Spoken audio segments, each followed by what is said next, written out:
Lawmakers at the state capitol are considering some changes to the kicker, the Oregon surplus refund, in which the state returns excess revenue to taxpayers. Some want to get rid of it entirely. Others want to change where that money ends up.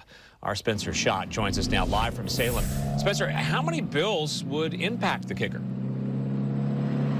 Well, Pete, so far we've seen 3 bills introduced. 2 deal with the personal kicker, and the third one would change how the state uses the corporate kicker funds.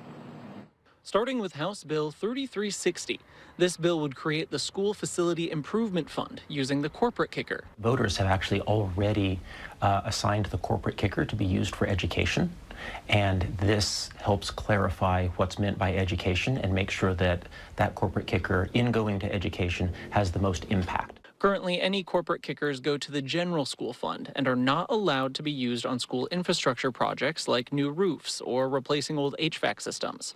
Right now, the only way schools can get funding for those projects are through voter-passed bonds, which is easier said than done for some districts. Many schools find that they go to the voters again and again trying for a bond. The voters turn it down. That would be available to school districts to apply for any district who has tried to pass a bond in the previous 3 years and failed. But since the kicker is a part of the state constitution, even if HB 3360 passes, the voters would also have to pass Resolution 13 in the 2026 general election to allow this fund to be created. This lets the districts who have already tried to fix their problems have a second chance at getting some money they wouldn't otherwise be able to. Next are Senate Bills 399 and 573. Both pertain to the personal kicker. Senate Bill 399 would simply require the state to pay out the kicker via check rather than issuing tax credits.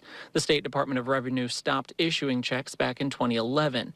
This bill was also introduced back in 2023. Finally, Senate Bill 573 would arguably impact the most people, as it proposes to get rid of the personal kicker entirely. This bill was also introduced back in 2023 but died in committee. And even if it did pass, in order to become law, voters would have to approve the constitutional change in the 2026 general election. If you want us to accomplish things, we're going to need to be able to use the money that's available, and the kicker is available. Now, the 2 bills that have been proposed to change the personal kicker are still waiting to be heard by a committee, but House Bill 3360 was heard in front of the House Committee on Education this afternoon, and multiple superintendents and school board members from across the state traveled to Salem to voice their support of this bill. Reporting live in Salem, Spencer Schott, Fox 12 Oregon.